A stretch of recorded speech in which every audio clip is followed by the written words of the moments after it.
빌립보서 4장 4절로 8절까지의 말씀 저와 여러분 한 절씩 교독하시겠습니다.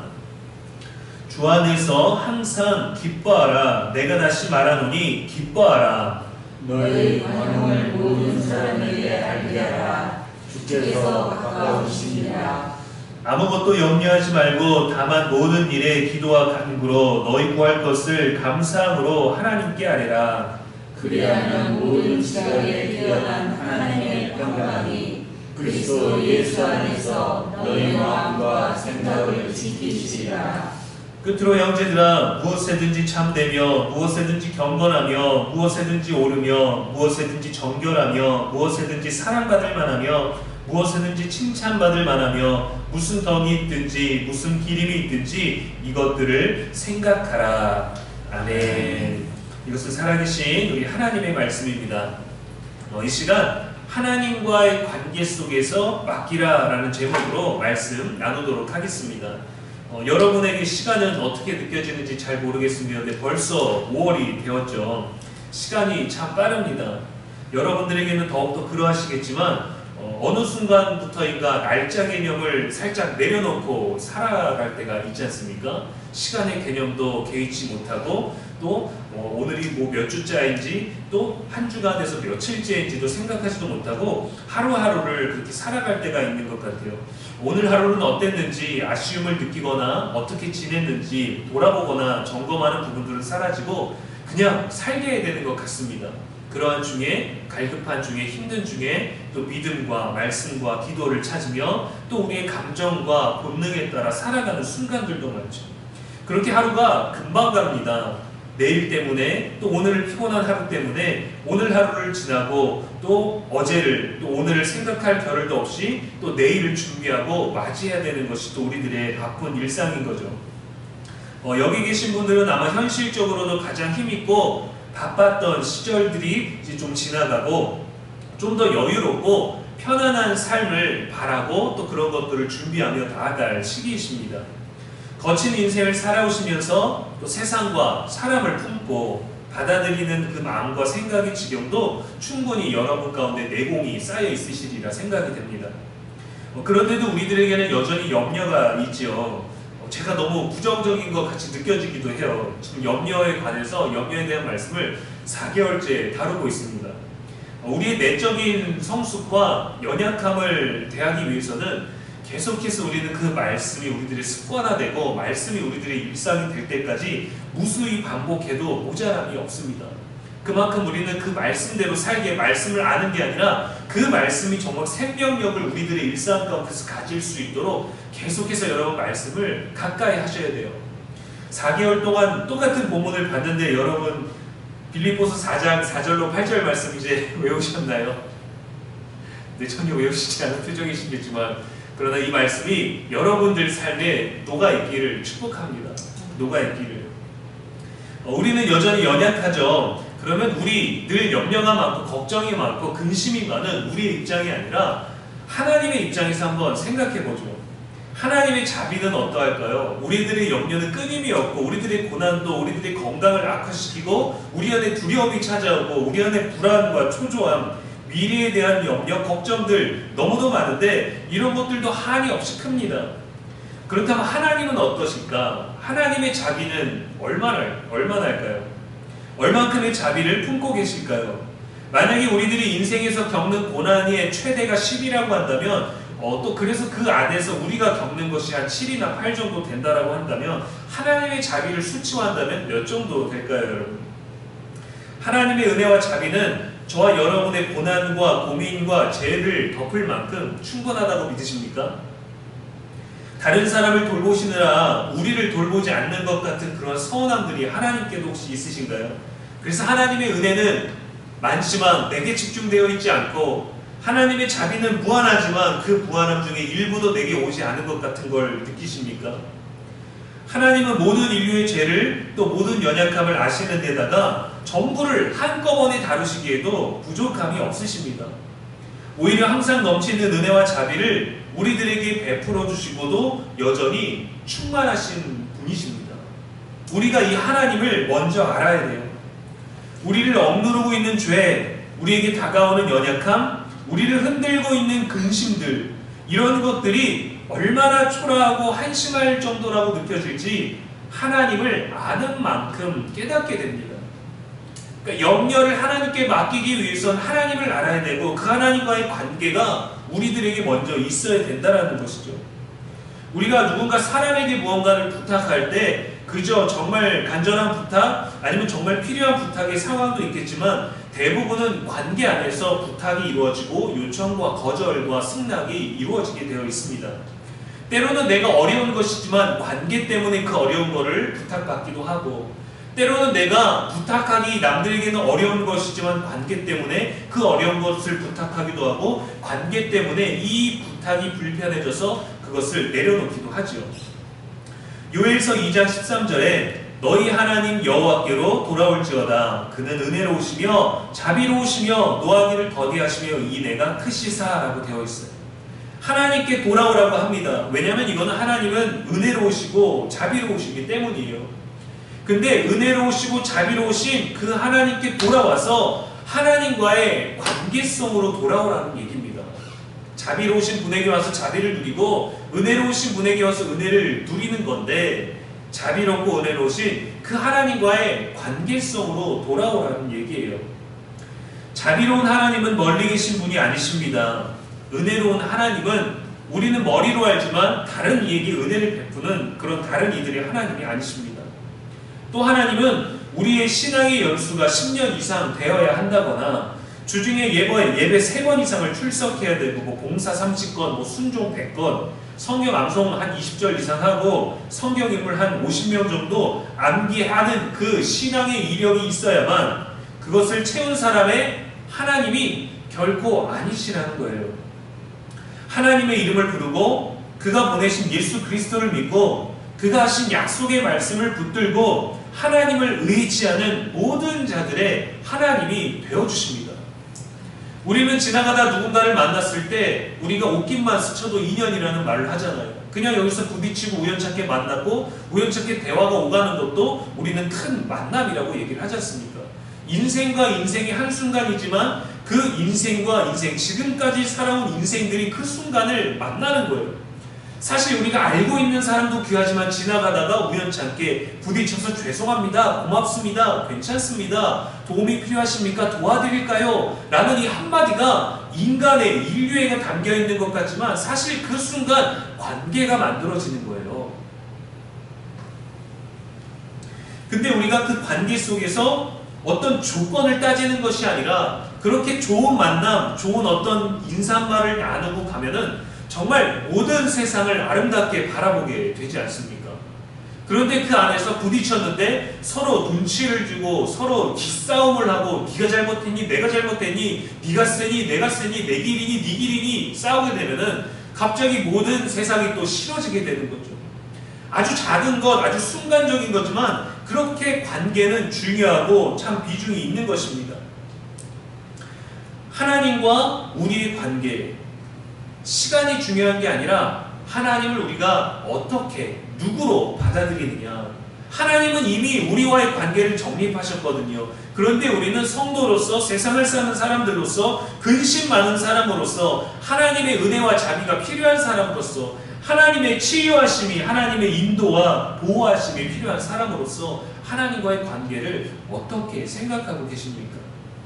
죄가 많으셔서 부끄러우시다고요? 내가 그동안은 조금 헛되게 잘못되게 정직하지 못하게 살았다고요? 그렇다면 만약에 진짜 그렇다면 오히려 하나님의 은혜와 자비를 우리는 더 깊이 경험할 수 있습니다. 하나님과의 관계를 더 깊이 이해한다면. 빌립보서 4장 4절의 말씀은 하나님과의 관계를 이렇게 시작합니다. 주 안에서 항상 기뻐하라. 주 안에서 항상 기뻐하라.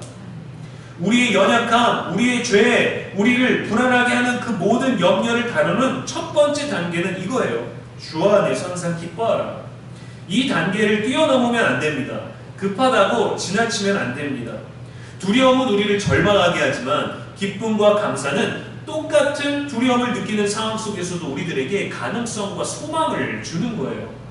왜냐하면 그 소망이 내 안에 있는 것이 아니라 나와 관계에 있는 나를 도울 수 있는 은혜롭고 자비로우신 하나님께 있기 때문이죠.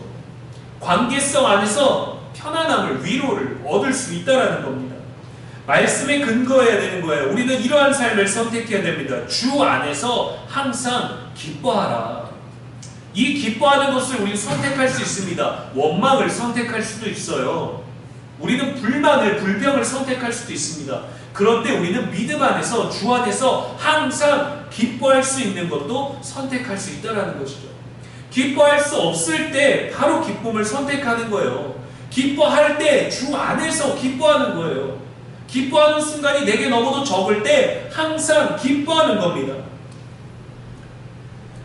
걱정과 근심이 발생하는 순간, 느껴지는 순간, 우리들의 영혼 가운데 무게감이 느껴지는 순간, 어둠의 그림자가 가까워지는 것 같은 그 순간 우리는 감사를 말해야 돼요. 기쁨을 말해야 돼요. 마법의 주문처럼 말입니다. 하나님은 모든 삶의 일들을 통해서 우리와의 만남, 관계를 원하십니다. 기뻐하면 그분을 더욱더 가까이 경험할 수 있는 거예요. 시편 46편 1절 말씀에 하나님은 우리의 피난처시오 힘이시니 환난 중에 만날 큰 도움이시라 라고 했습니다. 환난 중에 만날 큰 도움이시라. 우리가 원하는 것은 환난 중에 도움이에요. 그쵸? 어려움이 있으면 이 어려움을 도와줄 수 있는 사람, 어려움을 도와줄 수 있는 무언가, 하나님이 날 정말 도우신다면 환난 중에 도움. 근데 말씀은 우리들에게 뭐라고 얘기하냐면 환난 중에 만날 도움이라고 얘기를 하는 거죠. 만남, 관계성이에요. 하나님을 만난다는 것. 환난 중에 우리는 환난을 만나고 있지만 그 환난 중에 하나님을 만나는 그 관계성을 발견해야 됩니다. 그래서 주 안에서 항상 기뻐하라는 것이죠. 왜냐하면 그 안에서 기뻐하면 그분이 우리의 큰 도움이 되십니다. 환난 중에 큰 도움이라면 세상에도 많죠. 사실 지금 살아가는 세상 가운데서 그 누구를 막론하고 돈이 가장 큰 자존심이고 큰 백이고 큰 해결책이며 가장 현실적인 도움과 위로와 격려를 주지 않습니까? 그런데 성경은 환난 중에 만날 그분이 가장 큰 도움이라고 말하고 있어요. 하나님은 물론 환난에서 도우시지만 우리를 만나주시는 분이십니다. 하나님은 가장 먼저 우리와의 관계성을 원하시는 거예요. 그래서 때론 우리들에게 시험을 허락하시고 때론 우리들의 고통 중에 방치하시고 계시는 것 같지만 하나님은 그 모든 일들을 통해서 우리를 만나주시는 분이십니다. 도움을 원하니까 하나님의 도움을 구하는 게 아니라 도움을 주시는 그 하나님을 만나는 관계성을 먼저 찾아야 되는 것이 우리가 염려를 극복할 수 있는 가장 첫 번째 단계인 것이죠. 예레미야 29장 13절 말씀에 너희가 온 마음으로 나를 구하면 나를 찾을 것이요 나를 만나리라 했습니다. 하나님은 자꾸 우리들의 인생 가운데서 환난과 괴로움과 간구와 부르짖음 많은 것들 속에서 자꾸 우리를 만나기를 원하시는 거예요. 나를 만나리라, 나를 만나야 된다, 너희들을 만날 도움이다 라고 말하시는 거죠.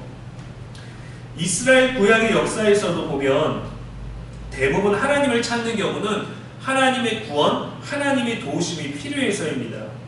적군을 이겨야 되거나 적군이 우리를 죽이려 오거나 생존을 위해서 먹을 것이 필요할 때 악한 계획에서 보호해 주시거나 위험으로부터 건져 주시거나 우리가 1차적으로 원하는 순수한 도움의 존재이시죠. 그래서 하나님을 구하고 하나님을 찾습니다. 근데 하나님은 더불어 하나님을 찾으면 찾으리라고 말씀하세요. 그리고 나를 만나리라. 너희가 무언가를 구하게 될 것이고 도움을 찾을 것이고 너희의 구원자를 찾게 될 때 나는 그 모든 것들을 베풀 거야. 근데 나를 만나리라. 하나님을 만나는 게 정말 중요합니다, 여러분. 우리가 덜 소중하고 덜 진지하게 여기는 것이지만 하나님들 우리와 함께 하시니까 라고 우리가 생각하지만 사실 우리에게 가장 소중한 것은 상황이 나아지는 것보다 하나님을 만나는 거예요. 하나님을 만나는 것. 목적이 있는 만남, 계획이 있는 만남이기 전에 만남 자체가 목적인 겁니다. 하나님과의 관계성. 시편 50편 15절 말씀에 환난 날에 나를 부르라 내가 너를 건지리니 내가 나를 영화롭게 하리로다. 하나님은 서로의 공공간의 관계성을 얘기해 주셨죠. 환난 날에 나를 불러 내가 너를 도와줄게, 내가 너를 건져줄게. 그럼 너는 나를 만나. 그러면 네가 나를 만나고 내가 너를 만남으로 인해서 네가 나를 영화롭게 하는 거야. 관계성에서 더 나아가 그 만남을 통해서 그 관계성이 이루어주는 서로의 공공에게 주는 것들을 성경은 알려주죠. 환난이 찾아왔어요. 주님을 부르면 주님은 우리를 만나주시고 우리를 구원해주시고 그러면은 우리가 하나님을 찾는 그것, 하나님을 만나는 그것이 하나님을 영화롭게 한다는 거예요. 좋은 날뿐만 아니라 환난 날에 하나님을 부르라. 내가 너를 건지리니. 여러분, 이 사이에는요 조건부가 없습니다. 환난 날에 나를 부르라. 네가 잘 믿었다면, 네가 선하게 살았다면, 네가 전도를 정말 열심히 했다면 내가 너를 건지겠다라고 조건부로 말씀하지 않으셨습니다. 의심스러울 정도로 간단합니다. 나를 부르라. 내가 너를 건지리니. 어머, 이렇게 쉽게요? 그래서 오히려 안 믿어지는 거예요. 나는 몇 개월을 잠 못 이루는 밤을 이루면서 고통 중에 있었고, 나는 몇 개월, 몇 시간을, 몇 날, 며칠을, 몇 주를, 몇 달을 고민과 염려와 괴로움 가운데서 보냈는데 주님 대체 뭘 하셨습니까? 근데 환난 중에 부르면 만난다는, 너무도 간단한 거예요. 나를 부르라. 내가 너를 건지리니 내가 나를 영화롭게 하리라. 우리는 치유만, 해결만 바랬던 거죠. 하나님을 만나는 것에는 큰 관심이 없었습니다. 왜? 늘 같이 있다라고 생각했기 때문에. 그러나 모든 환난을 가지고 하나님의 이름만 부르는 게 아니라 우리는 그분을 계속적으로 만나야 되는 거예요. 만나야 되는 거예요. 관계성을 계속해서 확인해야 되는 것입니다. 사랑하는 관계, 연인들의 관계 가운데서 남자들보다 여자들이 많이 불안해하는 부분이 뭐냐면 사랑을 재차 확인받고 싶은 거죠. 분명히 남자는 여전히 사랑하고 있는데, 아직 마음이 덕덕 뜨겁고 사랑하고 있는데 여자가 원하는 만큼의 사랑의 고백과 표현이 이루어지지 않고 어제랑 똑같지 아니하고 어제보다 좀 덜하고 어제보다 더 많은 사랑의 고백이 없으니까 불안해지는 거죠. 이게 왜인가요? 관계성이죠. 내가 사랑받고 있는 것은 알고 있지만, 내가 너와 함께하고 있는 것은 알고 있지만 여전히 나는 그 사랑 고백을 듣고 싶은 거예요. 함께 있는 것 이상 관계성을 원하는 거죠. 하나님도 그것을 원하십니다. 그래야 우리가 하나님을 영화롭게 할 수 있다라고 말씀하셨어요. 얼마나 기뻐하시면 우리가 감히 하나님을 영화롭게 할 수 있나요? 아니, 우리가 뭔데 인간이 무엇이나 된다고 신을 영화롭게 합니까? 우리가 하나님을 빛나게 할 수 있나요? 아니요, 하나님은 그 자체로 빛이십니다. 우리가 하나님을 더 높은 존재가 되게 할 수 있나요? 하나님은 이미 가장 높으신 분이십니다. 하나님은 우리의 그 어떤 조언이나 협력을 필요치 않으십니다. 그러나 우리가 하나님을 나의 하나님으로 만나면 그분을 영화롭게 하는 중요하고 깊은 관계성이 생기는 거예요. 진정한 위로, 평안, 안심, 안락함. 마태복음 7장 7절에 보면 구하라 그리하면 주실 것이요 라고 말씀하셨습니다. 예수님은 길게 말씀하지 않으셨어요. 구하라 내가 너 하는 거 봐서 주리라 하셨거나, 구하라 천사들과 함께 너를 좀 평가하고 점수가 좀 잘 나오면 내가 주리라 하지 않으셨습니다. 너무도 간단했어요. 구하면 주리라. 구하라 그리하면 주실 것이요, 두드리라 열릴 것이요, 찾으면 찾으리라. 조건부가 없습니다. 이게 하나님과 우리의 관계입니다. 가장 위대하시고 가장 빛되시고 가장 전능하신 그분, 가장 높으신 그분이 어떤 조건에 의해서 우리의 믿음의 연수와 관계와 지식에 의해서가 아니라 관계성 때문에 구하면 주시겠다라는 거예요. 구하면 주시겠다라는 거죠. 여러분, 우리가 대통령을 만나려면 온라인으로 신청을 먼저 합니다. 그럼 우리가 신분과 과거의 모든 행적에 오점이 없어야 돼요. 숨겨진 게 없어야 돼요. 신용과 채무의 관계도 확인해야 되고 주변 인물도 파악해야 됩니다. 그리고도 1년 정도 지나야 만날 수 있는지 없는지 답변이 그제서야 와요. 그런데 그 높으신 분을 아무 때나 아무 조건 없이 들어가서 만날 수 있는 사람이 있습니다. 바로 그의 자녀예요. 자녀예요. 그분이 원하면 언제든지 찾아가서 만날 수 있어요. 거꾸로 우리는 갈 수 없지만 그분이 원하시면 우리들에게 얼마든지 올 수 있습니다. 우리는 그분에게 함부로 갈 수 없지만 그분은 얼마든지 예수 그리스도를 통해서 우리들에게 이미 오셨고 언제든지 오실 수 있어요. 그리고 우리가 그분을 찾아갈 수 있는 이유는 관계, 자녀인 거죠. 그의 자녀라는 이유 하나만으로 그는 최고의 통치자를 만날 수 있는 관계가 됩니다. 하나님은 우리를 당신의 자녀로 삼아주셨죠. 그런데 우리는 그의 자녀가 됐는데 하나님이 그 조건을 다 없애주셨는데 우리는 늘 조건이 많아요. 생각이 많고 고민이 많고 하나님 앞에 나갈 때 어떻게 해야 될까 생각이 너무도 많습니다. 하나님이 어떤 분이신지 아는 정보력 말고 하나님이 내게 어떤 분이신지 관계 속에서 알아야 염려를 맡길 수 있는 것이죠. 환난 중에 만날 큰 도움이시라, 염려 중에 만날 큰 도움이시라, 고통 중에, 질병 중에, 슬픔 중에 만날 큰 위로자요 치료자시라, 막막하고 속상한 중에 만날 큰 소망이시라. 그분께 염려를 맡기십시오.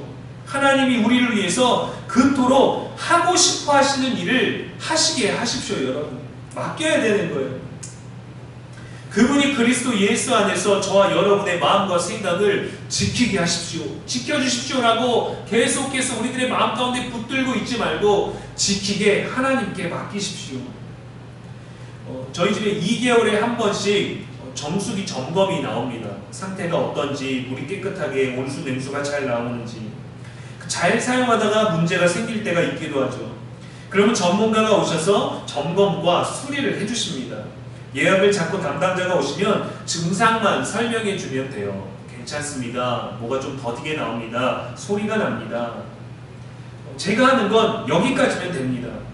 그런데 증상을 알려주고 요청사항을 알려주고 제가 옆에서 수리를 좀 돕겠습니다. 여기에 들어가는 부품이 무엇인가요? 얼마나 걸렸는지 제가 시간을 좀 재보겠습니다. 한다거나 하는 일을 옆에서 지켜본다면 이건요, 그 수리 전문가와 고객의 관계를 이해하지 못하는 거예요. 제가 할 일은 생각보다 간단합니다. 맡기고 제 할 일을 하면 돼요. 정수기는 정수기 전문가에게 맡기면 되는 겁니다. 우리들의 인생의 염려는 그 인생을 주신 분에게 맡기면 되는 거예요. 그렇다고 우리들의 마음, 우리들의 고통이 갑자기 사라지거나 근심이 갑자기 해결되지는 않습니다. 그러나 해결해 주실 것을 믿는 믿음으로 맡기는 거예요. 전문가에게 맡기는 거예요. 내가 가지고 있으면 해결이 안 돼요. 왜? 나는 전문가가 아니니까. 나는 내 인생을 한 번 사니까 잘 몰라요. 자녀들에게 해줄 수 있는 말, 내가 자녀 때는 살았지만 지금 시대의 자녀가 사는 세상 우리는 모르잖아요. 내가 그 나이 때 겪었던 것 내가 알아서 조언할 수 있지만 지금 그 아이의 마음은 내 마음과 다르잖아요. 나에게는 또 지금 순간을 살아가고 있는 나의 염려, 여러분의 근심이 있지 않습니까? 어떻게 할 거예요? 더 어린 자녀에게 부탁할 겁니까? 요청할 겁니까? 나눌 수는 있겠죠. 그러나 거기까지인 거죠. 그러니까 인생의 전문가, 인생을 주신 분에게 맡기십시오. 맡기세요. 그분이 뭐라 말씀하시는지 일단 그분에게 맡겨보십시오. 더딘 것 같고 어려운 것 같고 그냥 우리가 멍하니 뭔가를 하는 것 같은데 아니요. 관계성으로부터 시작하는 겁니다. 아직 우리들에게 훈련이 안 돼 있는 거죠. 전문가에게 맡기면 수리가 뭐가 필요한지, 증상이 왜 일어나는지, 어떻게 고칠지, 얼마나 걸릴지 다 알려줍니다.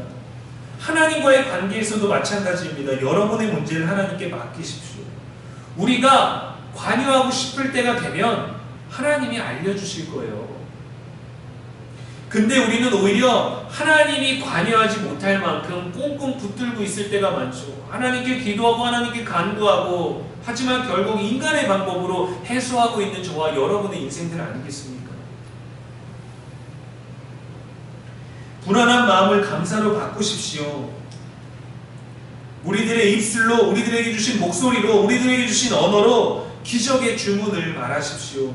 주 안에서 항상 기뻐해야지. 내가 기뻐해야지. 감사해야지. 고치실 것에 감사합니다. 위로해 주셔서 감사합니다. 해결해 주실 것에 감사합니다. 깨닫게 해주실 것에 감사합니다. 이런 뜻이 있음을 알려주셔서 감사합니다. 잘 지나가게 해주셔서 감사합니다. 이 또한 지나갈 것이니 나는 감사하겠습니다. 주 안에서 항상 감사합니다. 저희 아이들도 문제가 생기면 아빠를 찾습니다. 잘 안 되거나 할 줄 모르거나 그럼 아빠를 찾아요. 심지어 하기 싫을 때도 아빠를 찾습니다. 왜요? 아빠니까. 이유가 없어요. 그냥 아빠니까 찾는 거예요. 아빠가 잘하고 못하고 중요하지 않아요. 아빠가 뛰어나고 별 볼 일 없고 아이들에겐 중요하지 않아요. 아이들에게 문제가 아니라 자신의 문제를 온전히 맡길 수 있는 존재, 자신의 문제를 온전히 맡겨버릴 수 있는 그 관계, 그 하나인 거예요. 해결이 안 돼도 괜찮아요. 자기도 어쩔 줄 모르지만 아빠도 어쩔 줄 모르는 것이 자기들에게 불안감이 되기도 하지만 나의 것을 맡길 수 있는 존재와 그 관계, 그 자체가 아이들에게 위로가 되는 거예요. 도움을 주고 그러다가 보면은 아이가 할 수 있겠다 싶을 때 도전해보라고 하죠. 한번 해보라고 하죠. 아이가 할 수 없을 때는 온전히 다 해줍니다. 이건요, 어떤 조건이 아니에요. 그냥 관계입니다. 아빠와 아들의 관계이기 때문에 다 해줄 수 있는 거예요. 다 가져가 줄 수 있는 거예요. 그럼 내 건 어디로 가져가냐? 제 아빠한테 갖고 가야 되겠죠. 그걸 우리를 하늘 아버지께 가져가는 거예요. 사람의 많은 염려와 고민을 여러분 가지고 계시잖아요. 자녀들의 문제, 자녀들의 고민, 자녀들이 고민 여러분에게 얘기하지 않아도 우리들의 인생, 자녀들을 바라보면서 우리가 바라는 것들이 얼마나 많은 거예요. 자녀가 바라는 것보다 부모가 바라고 기대하는 것들이 더 많잖아요. 자녀가 잘 되고 싶은 마음보다 우리가 바라는, 부모가 바라는 자녀의 잘됨이 더 크지 않습니까? 자녀의 고민들 말하지 않아도 우리는 그들의 고민을 우리가 이미 하잖아요. 우리의 자녀의 미래에 대한 고민, 과거에 대한 고민들, 내가 잘해주지 못한 미안함들 우리 다 끌어안고 있잖아요. 이거는 어떻게 해결하실 거예요? 자녀에게 쏟아내실 겁니까? 자녀와 솔직하게 대화의 시간을 진실 게임을 하실 겁니까? 하나님께 맡기라는 거예요. 왜? 하나님은 우리의 아버지가 되어주시는 관계성이 있기 때문이죠. 고민하고 조건부 자격이 아니라 그냥 가져가면 은혜로우시고 자비로우신 하나님이 우리를 만나주시는 큰 도움이 되신다는 겁니다.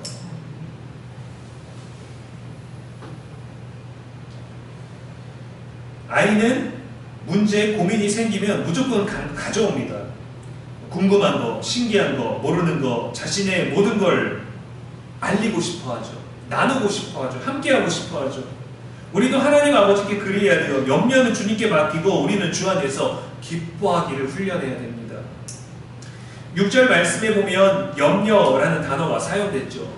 이 염려라는 단어는요, 헬라어로 메림나테라고 합니다. 메림나테. 합성어인데 나누다, 분열하다라는 뜻을 가지고 있어요. 마음이라는 뜻과 같이 있는 합성어입니다. 그러니까 뭐냐면 원어 그대로 해석하면 이 염려라는 단어는 마음이 나누어져 있는 거예요. 마음이 분열되어 있는 거예요. 우리의 생각과 에너지, 집중력들이 분산되고 나뉘어져 있는 상태입니다. 이것도 하고 저것도 하고 밥을 먹으면서 TV도 보고 영화도 보고 전화도 하면서 책도 보고 모든 것들을 한꺼번에 많이 하는 게 여러분 우리가 멀티를 할 수 있는 능력이라 좋은 것 같아 보이지만 오히려 이것이 치매에 안 좋다라고 해요. 오히려 치매를 가져오는 증상이라고 합니다. 한 가지에 집중하는 것이 더 좋은 거예요. 동시다발적으로 여러 개를 하는 것들은 오히려 심신에 좋지 못합니다. 불안하고 걱정돼서 해야 할 일도 못하는 상태가 되고 마음이 분열되고 찢기고 나뉘어진 상태가 바로 염려라는 거죠. 염려는 우리의 관심과 생각을 지금이라는 이 순간, 소중한 순간으로부터 빼앗아서 과거로 보내버립니다. 오지도 않은 미래로 보내버립니다. 걱정을 막 부풀려요. 그래서 8절에는 8가지 선한 행동을 나열하고 뭐라고 말합니까? 이것들을 생각하라. 자꾸 생각하라는 거예요. 참된 걸 생각하고 선한 걸 생각하고 사랑의 걸 생각하고 친절을 생각하고 거룩한 것들을 생각하고 아름다운 것들을 생각하고 참된 것들을 생각하고 옳은 것들을 생각하라는 겁니다. 불안과 부정적인 생각이 우리 마음을 휘젓지 못하도록 우리는 상황을 컨트롤할 수 없지만 이 상황을 어떻게 생각할지는 컨트롤할 수 있어요. 하나님과의 관계에서 출발하십시오. 첫 번째 단계로 돌아가야 됩니다. 주 안에서 기뻐하라. 염려 가운데 머무는다면 염려가 해결되지 않았어도 첫 번째 단계로 돌아가십시오. 주 안에서 기뻐하는 단계로 가십시오. 주님 안에서 주님의 이름으로 감사하는 단계로 돌아가십시오. 염려 단계에서 자꾸 우리는 근데 구강반복을 하죠. 염려. 왜 해결되질 않으니까요. 아직 우리는 훈련이 부족하니까요. 그 안에서 잊지 말고 첫 번째 단계로 돌아가십시오. 주 안에서 기뻐하라. 주 안에서 감사하라. 이 단계로 돌아가야 됩니다. 지금 현재에 집중하십시오. 오늘에 충실하십시오. 과거나 오지 않은 미래로 인해서 후회하고 불안해하지 말고 오늘 기뻐하고 오늘 사랑하고 지금 웃고 지금 배우고 지금 아멘하고 지금 용서하고 오늘 연락하고 오늘에 충실하십시오. 내일이 되면 또 오늘처럼 사랑하고 기뻐하고 감사하고 웃고 위로하십시오. 마음의 고민을 껴안고 있는 상태면요, 여러분 우리의 행동이 바뀝니다. 그리고 그것을 빨리 털어버리지 못하고 염려해서 구강반복하고 첫 단계로 돌아오지 못하면 감사를 잃어버리지만 감사의 단계로 돌아오면 우리의 자리가 바뀌는 거예요. 과연 아무것도 염려하지 않아도 되는 삶을 상상할 수 있을까요? 하나님은 그렇다라고 말씀하십니다. 우리는 안 됩니다 라고 하지만 하나님은 된다라고 말씀하십니다. 하나님의 도우심으로 하나님과의 관계에서 우리는 실제로 그러한 삶을 경험할 수 있습니다. 하나님과의 복된 삶을 현실에서도 충만하게 누리는 저와 여러분의 5월 되시기를 주님의 이름으로 간절히 축원합니다. 기도하겠습니다. 은혜와 자비의 하나님, 우리에게 소망을 주시고 말씀 주신 하나님을 찬양합니다. 모든 상황 속에서 문제의 해결을 바라는 우리였지만 하나님과의 관계, 하나님과의 인격적인 만남으로 더 깊이 초대해 주시니 감사합니다. 말씀 속에 담겨있는 하나님의 사랑을 모두 알고 싶습니다. 알려주시는 것보다 더 많이 깨닫고 싶습니다. 그것보다 염려보다 또 하나님을 더 가까이 하고 싶습니다. 성령께서 도와주셔서 모든 상황 속에서 만나기를 소망하시는 하나님의 사랑에 반응하는 우리가 되게 하시고 새로운 5월 감사로 시작하오니 모든 날들을 주 안에서 기뻐할 수 있는 우리가 되게 하여 주시옵소서. 이 믿음으로 복음 전하는 일상 되게 하시고 나를 위로하신 그분의 위로로 우리 사랑하는 이들을 위로할 수 있는 말씀의 사람 되게 하여 주시옵소서. 늘 감사의 단계, 기쁨의 단계, 주님 안에 있는 단계로 건강하게 돌아갈 수 있고 회복할 수 있는 우리가 되게 붙들어 주시옵소서. 우리의 영원한 소망이 되시는 예수님의 이름으로 기도합니다. 아멘.